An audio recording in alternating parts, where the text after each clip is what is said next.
दोस्तों, राधे राधे। पिताजी के पास कोई और पैंट शर्ट नहीं है क्या? जब से देख रहा हूँ यही 3-4 जोड़ी कपड़े लटकाए रहते हैं। कोचिंग से आकर पानी भी नहीं पिया, सीधा माँ को शिकायत सुनाने लगा। क्या हुआ, आज फिर किसी ने पिताजी पर कमेंट कर दिया क्या? छत से लाए कपड़ों को तह लगाते हुए माँ ने कहा। और नहीं तो क्या, पिताजी का नाम ही चेक शर्ट वाले अंकल रख दिया है सबने। और ना जाने क्या क्या कहते रहते हैं।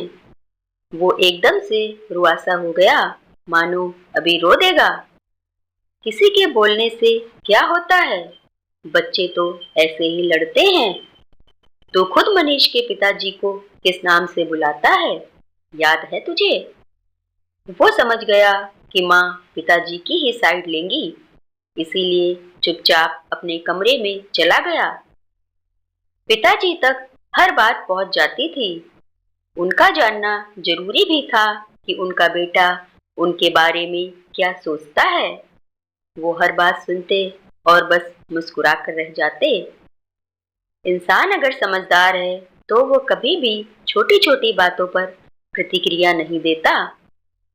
सारे दिन का थका हुआ होता है, चाहता है कि अब घर में कुछ ऐसा ना हो जो थकान इतनी बढ़ जाए कि फिर उतरे ही ना। ऐसा भी नहीं कि उन्हें फर्क नहीं पड़ता, पड़ता भी है, मगर वो बताते नहीं। इसी फर्क के कारण उन्हें ऐसा कुछ सुनने पर घंटे भर बाद नींद आती है। एक करवट लेटे वो सोचते रहते हैं कि आखिर बच्चों के लिए क्या ऐसा करें कि वे उनसे खुश रह सकें, उन पर गर्व कर सकें। हर तीसरे दिन माँ के पास पिताजी की कोई ना कोई शिकायत पहुंच जाया करती थी। पिताजी ऐसा क्यों करते हैं? पिताजी के पास पुराना स्कूटर क्यों है? नई गाड़ी या बाइक क्यों नहीं? पिताजी ने ये नहीं दिलाया।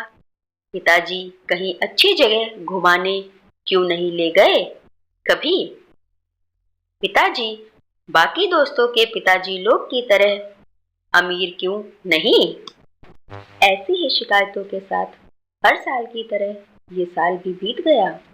बेटे का इस साल इंटर था। रिजल्ट आया तो मर मर कर किसी तरह पास हुआ था। मैट्रिक में जिस लड़के के 82% थे, इंटर में वो 53% पर ही पहुंच पाया। शाम को पिताजी आए तो घर में मैयत का सन्नाटा पसरा था। बेटे साहब अपने कमरे में दुबके पड़े थे। कहाँ है? बैग टेबल पर रखते ही पिताजी ने पहला सवाल यही किया। शायद ऑफिस में ही रिजल्ट देख लिया था। जाने दीजिए ना, पहले ही बहुत डरा हुआ है।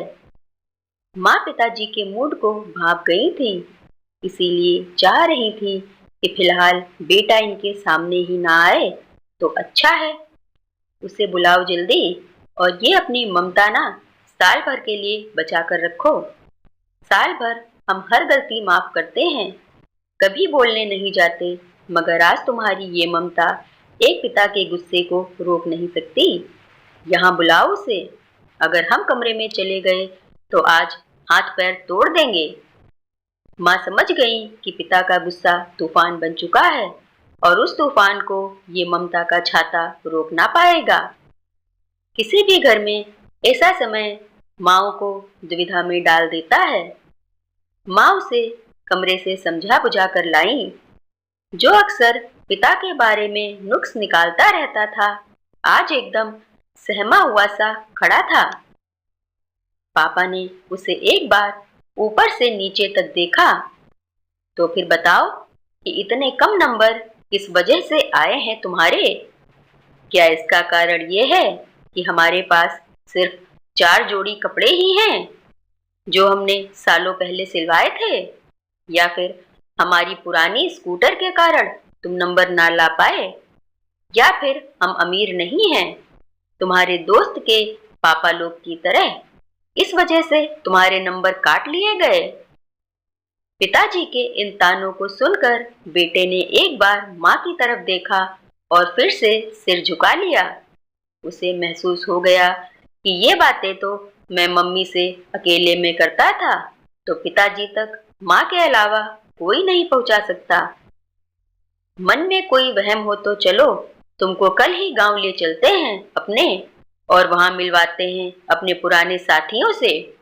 वे सब तुम्हें बताएंगे कि हम क्या चीज थे। महीने का कैलेंडर बाद में बदलता था, मगर हम अपने जूते और कपड़े पहले बदल लेते थे। पूरे जिले भर में इकलौती राजदूत बाइक थी हमारे पास। उसकी आवाज से ही हर कोई कह देता था कि भूरे भैया होंगे। और एक हमारे पिताजी थे, वही 2 जोड़ी धोती और 2 कुर्ते लटकाए रहते थे। तुम लोगों जितना दिमाग नहीं चलता था हमारा, लेकिन फिर भी सोच लेते थे कभी कभी कि आखिर पैसा रख कर करेंगे क्या, जब तन पर एक अच्छा कपड़ा नहीं है। बेटे का सिर अभी भी झुका हुआ था, शायद वो समझ ही नहीं पा रहा था पिताजी ये सब मुझे क्यों बता रहे हैं। वक्त बदला, हालात भी बदल गए। पिताजी असमय चले गए। उनके जाने के बाद बुद्धि खुली, समझ आ गया कि पिता के होने तक ही मौज है, उसके बाद तो जरूरतें पूरी हो जाएं वही बहुत है। खुद को जानते थे हम, पता था कि खुद को खेत में जोत कर कुछ खास कर नहीं पाएंगे, इसलिए पढ़ाई में मन लगाने लगे। किस्मत अच्छी रही कि नौकरी मिल गई। आधी बुद्धि तो पिताजी के जाते ही खुल गई और आधी खुली जब तुम हुए। पापा आज अपनी पूरी भड़ास निकाल देने के मूड में थे। तुम्हारे पैदा होने के बाद हमें समझ आया कि पिताजी वो 2 जोड़ी धोती और कुर्ते में कैसे सालों बिता देते थे। ये जो तुम अमीर घरों के बच्चों के बीच पढ़ते हुए हमारे पैंट शर्ट पर शर्मिंदगी महसूस करते हो, महंगा फोन चलाते हो, वो लैपटॉप जो पढ़ने के लिए लिए हो और उसमें गेम और फिल्में चलाते हो, ये कपड़े जूते ये सब इसीलिए हैं क्योंकि हमारे पास सालों से सिर्फ 4 जोड़ी कपड़े हैं। हम ऐश कर पाए क्योंकि हमारे पिताजी के पास केवल 2 जोड़ी कपड़े थे।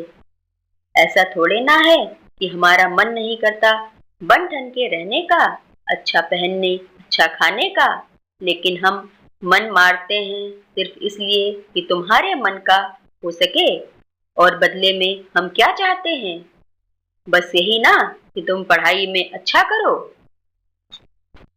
पिताजी, मैं वो इससे ज्यादा वो कुछ बोल नहीं पाया। हाँ हाँ, बताओ क्या हो? अरे अब तो वो जमाना भी नहीं रहा कि तुमको सिर्फ पढ़ने के लिए कहें। बताओ हमको कि पढ़ाई से ध्यान हटाकर तुम कौन से खेल या कला में आगे बढ़े हो। बताओ कि हमारी मेहनत की कमाई, हमारे त्याग और हम जो अपने ही बच्चे से बेइज्जती सहते हैं, उसके बदले क्या मिला है हमको। बेटे के पास इसका कोई जवाब नहीं था। वो कैसे कहता कि उसका सारा ध्यान तो खुद अपने और अपने साथ के बच्चों के बीच का फर्क नापने में गया है। तुम पढ़ाई में अच्छे हो ये हम जानते हैं, ना होते तो हम कुछ कहते ही नहीं। तुम अच्छा कर सकते हो, लेकिन दिक्कत पता क्या है? तुम ना अभी से हैसियत नापने लगे हो। कितना क्रिकेट देखते और खेलते हो, कभी ये नहीं सीखे कि पहले ही ओवर में 25-30 रन बना देने वाला बड़ा खिलाड़ी नहीं होता। बड़ा खिलाड़ी वो है जो अंत तक मैदान में खड़ा रहता है और जिसका कुल स्कोर उसकी टीम को जिताता है। बेटा, शुरुआत कोई नहीं देखता, यहाँ सबको अंजाम से मतलब है। अभी से हैसियत देखोगे तो कुछ हाथ नहीं आएगा। अभी तो वक्त है खुद की हैसियत बनाने का। ध्यान दो, वरना कुछ भी हासिल नहीं कर पाओगे। बेटा अभी भी सिर झुकाए वहां खड़ा था। अब जाओ, इतना ही कहने को बुलाए थे। अभी समझ आ जाए तो अच्छा है, वरना बाद में सिवाय पछताने के कुछ कर नहीं पाओगे। माँ कुछ नहीं बोली, बस पिताजी को देखती रही। अगले दिन पिताजी ऑफिस से आए तो बेटा सिर झुकाए सामने खड़ा था। पिताजी ने बैग टेबल पर रखा और अपने थके शरीर को सोफे पर पटक दिया। पिताजी, एडमिशन करा लिया मैंने। अच्छी बात है। कौन से सब्जेक्ट लिए हो? वही साइंस ही? इंटर में देख ही लिए हो कि साइंस नहीं हो पाएगा तो कुछ और देख लेते। फिर से इंटर में ही एडमिशन लिया है, 1 साल तो बर्बाद जाएगा, मगर इस बार अच्छे नंबर आएंगे, पूरी मेहनत करूंगा, बेटे ने डरते हुए कहा। पिताजी मुस्कुराए। पढ़ना तुमको है बेटा, हम बस ये चाहते हैं कि अच्छे बुरे के बीच का फर्क जान जाओ, और ध्यान रखना कि अगर मेहनत होती रहे तो साल कभी बर्बाद नहीं जाता। बेटा पिताजी की बातों को समझ गया था। ये देखकर पिताजी को अच्छा लगा। कुछ देर बाद बेटा अंदर से एक पैकेट लेकर आया और पिताजी को थमा दिया। पिताजी ने पैकेट देखते ही पूछा, ये क्या है? इतना कहते हुए उन्होंने पैकेट खोल लिया। शर्ट है पिताजी, अपनी पॉकेट मनी से लाया हूँ। समझ आ गया है कि आप मेरे लिए खुद की जरूरतों पर खर्च करने से भी डरते हैं, लेकिन मैं तो अपने खर्च में कटौती करके आपके लिए कुछ ला सकता हूँ ना। पिताजी बेटे को देखते रहे। उनका मन हुआ कि उठकर गले लगा लें उसे, मगर इतना खुले नहीं थे ना। और माँ के लिए? पीछे खड़ी माँ ने खुद के आंसुओं को रोकते हुए कहा, वो पिताजी ले आएंगे ना। इस बात पर सबके चेहरे पर हंसी आ गई। बेटा आगे क्या करेगा ये तो पता नहीं, लेकिन अब से पिता की इज्जत जरूर करेगा, ये पक्का है। दोस्तों, ऐसी और कहानियां सुनने के लिए मेरे YouTube चैनल को सब्सक्राइब करें। धन्यवाद।